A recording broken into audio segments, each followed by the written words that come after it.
Welcome back to Ferocious Education. This is Ed. Today I'm going to be talking once more about GHIV.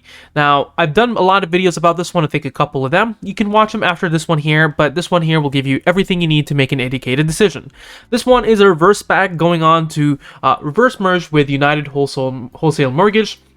Make sure to drop a like to this video to help this channel grow, subscribe, and leave notifications on, and let's jump right into this one.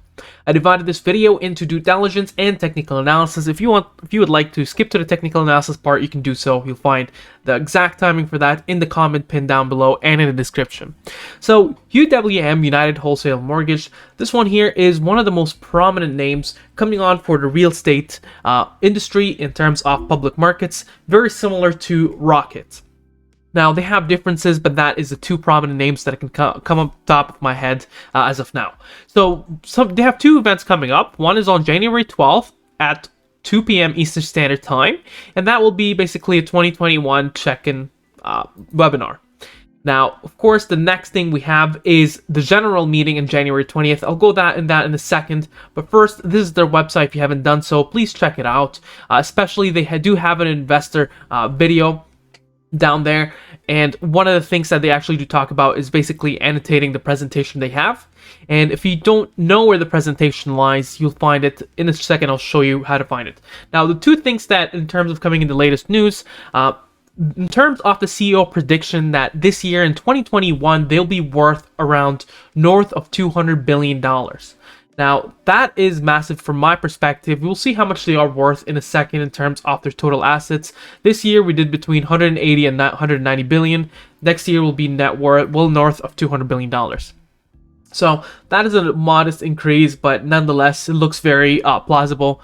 Now, the next thing here is the UWM was named exclusive mortgage partner of Fred Wings and Little Caesar Arena. And that is as well still a bullish thing to see, especially, you're getting more exposure, more brand awareness, and that is a positive thing nonetheless. This is Gores.com, the Gores Group.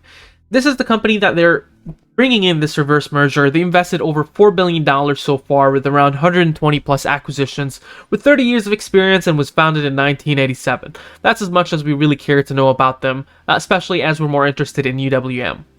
So in terms of institutional buyers, we don't see any movement here. Sorry, this is insider buyers. Any recent movement just because, hey, it's going on to reverse SPAC, and there's other ways to invest in this one rather than directly investing in GHIV. You can directly invest in UWM if you have the kind of manpower in terms of private acquisition companies, etc.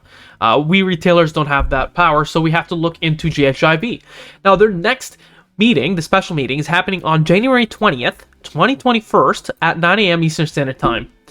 And basically for this one here is going to be the vote for the combination of UWM and GHIV. Now, previously they've said that the combination of the business is expected to occur on the fourth quarter of 2020. Well, we are right now in the first quarter of 2021, and we see that is not the case, but nonetheless, we do expect for it to happen soon. Now, how soon we're looking back? They do have, in fact, until March 31st, 2021. Although my expectations for this one to have its own ticker and kind of go on through the reverse merger would be by the latest. So if we have the meeting happening, the meeting happening on January 20th, I do expect it probably either at the end of January or by latest early February. Usually that's what the trends go on.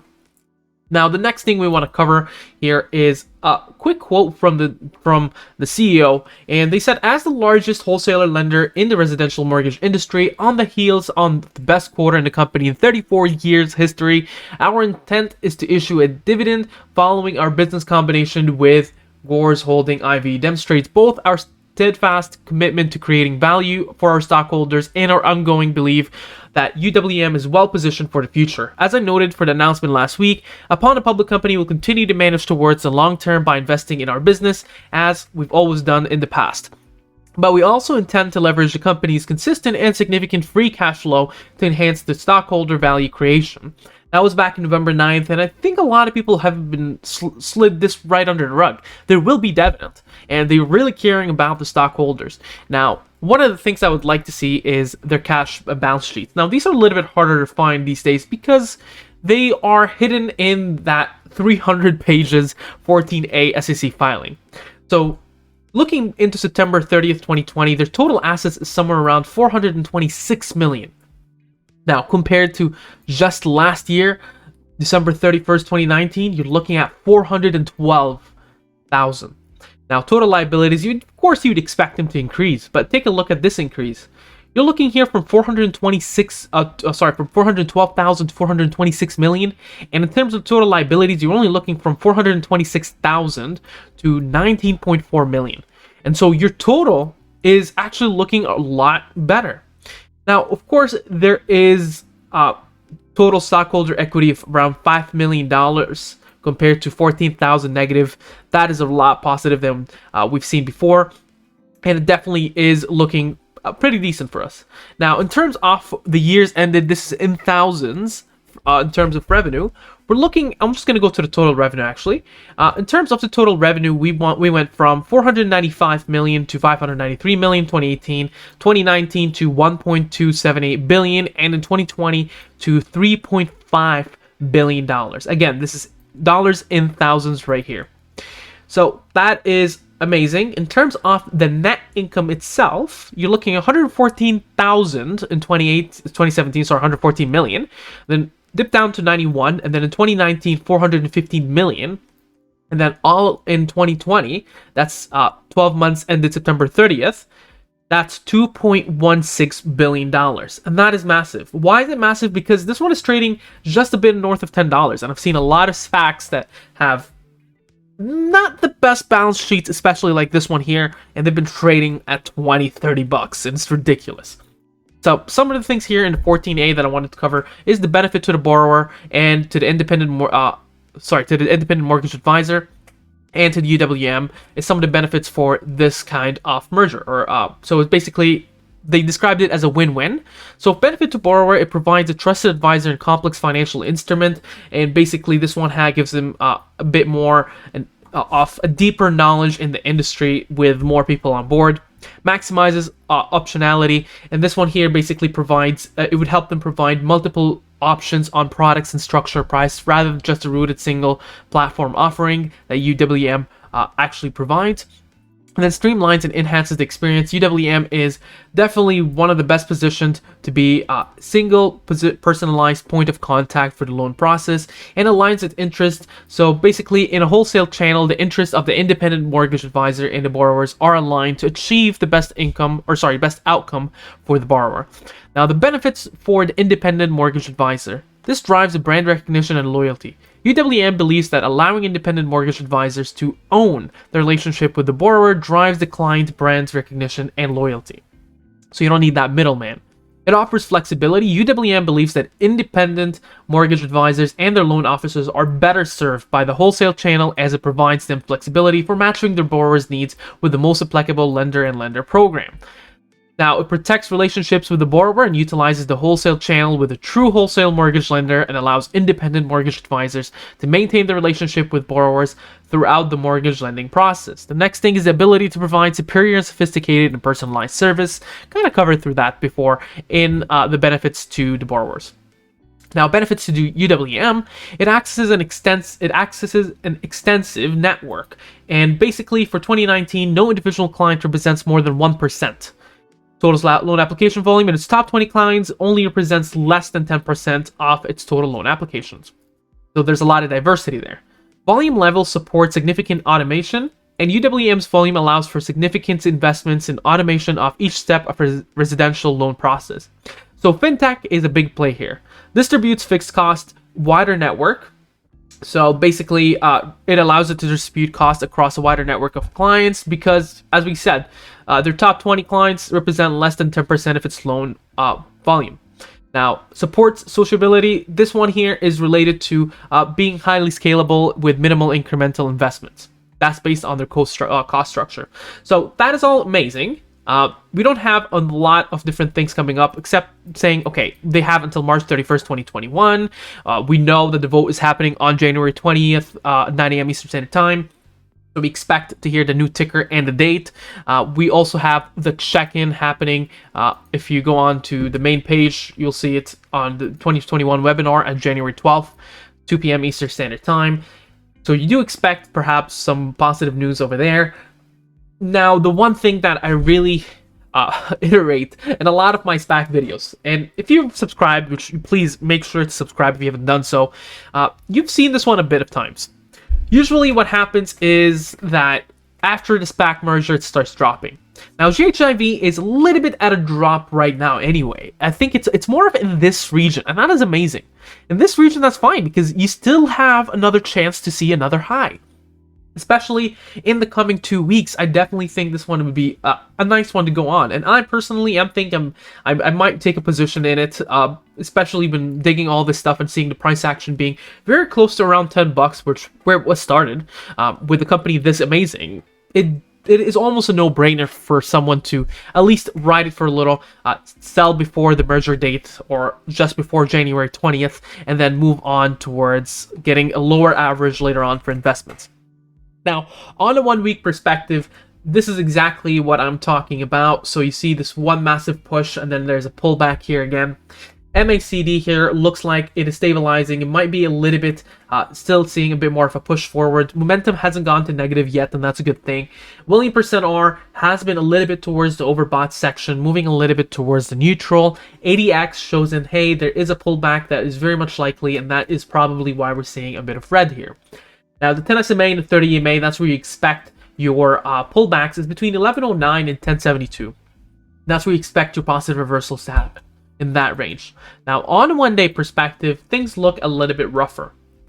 The MACD is actually going negative. It looks like it is an attempt of going through a pullback.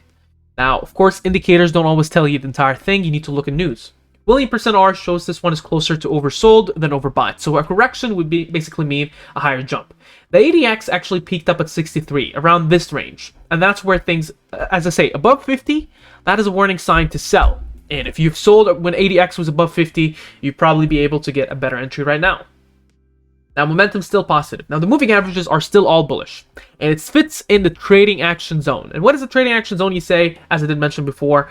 That's between the 10 SMA and the 30 EMA. That is where reversals are really likely to happen. And we've seen it before. 1051, it hit the bottom off the 30 EMA and bounced right back. And then right now, you see it hit the bottom at 1162 at the time and then start bouncing back. And that is why trading action zone really works. It gives you a perspective to when you can expect bounces. And so that played nicely. Now, in order for it to escape the trading action zone, we would need to break the 1286. It looks like it attempted it and failed, but nonetheless, it still looks bullish. Now, on a 2 hour perspective, things look a little bit better. The ADX doesn't tell you anything, but momentum here was negative for a little, and now it's creating in a positive momentum. On the MACD, it looks really bullish. Moving averages, it looks like it's bullish all across and was able to achieve that in the extended hours as it's above the 50 SMA. 1317 looks like it's an amazing price point right now. If it drops below 1276, it starts going back bearish, my bad. And things are looking good for this one.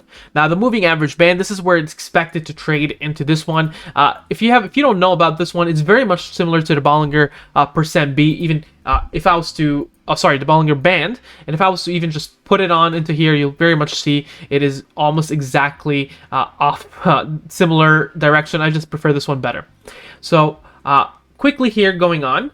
What we're going to see is that it's expected to trade on the top 1318, into the middle 1199, and into the bottom you're looking into 1079. Now, the Bollinger Band here, what we get to see is that the top is 1395, the middle is very much, well, it doesn't have a middle, but the bottom is 1003. So the moving average band usually gives you a little bit of a smaller gap in there, and that's something I really enjoy to see, just because it gives you a better safety of margin. Right now, it's testing that 1318, and it's actually an extended market that jumped over there. Stochastic fast and stochastic slow helps you to achieve a little bit of an understanding to what the price action points that are very sensitive to this one is. It looks like this one here, the line at 3766, was a support for the stochastic fast, and it's bouncing right on top of that. And similarly, around the 3773 looks like to be a little bit of an interesting point on the stochastic slow. Stochastic slow is telling you it might be time for accumulation, while stochastic fast is telling you looks like it's actually bouncing back and it has a leg up. So both of them are positive news, not the usual warning we see in a lot of these ones. Now, in terms of Fibonacci retracements, the significant support sits at 1244 currently, 1184, 1124, and 1050. Significant resistances sit at 1329 and 1438. Now, if we would like to draw some of the price line actions where significant supports and resistances marks are 1308 is the first support. Below there is the $13. Below there, we're looking a little bit down towards right into 1281. Then below there, we're looking down to 1269, and then 1260, and then we're looking down to 1246, 1220, and then down to 1201, 1176. And if we go just a tad back in there, the most significant one after that one would be 1133, 1102, and then 1087, 1065. Now, significant resistances on this one are just a few. So the current significant resistance onto this one here is actually that 1326 mark. Above there, we're looking at 1352. Above there, we're looking at 1385, and then jumping all the way up to 1438, 1430.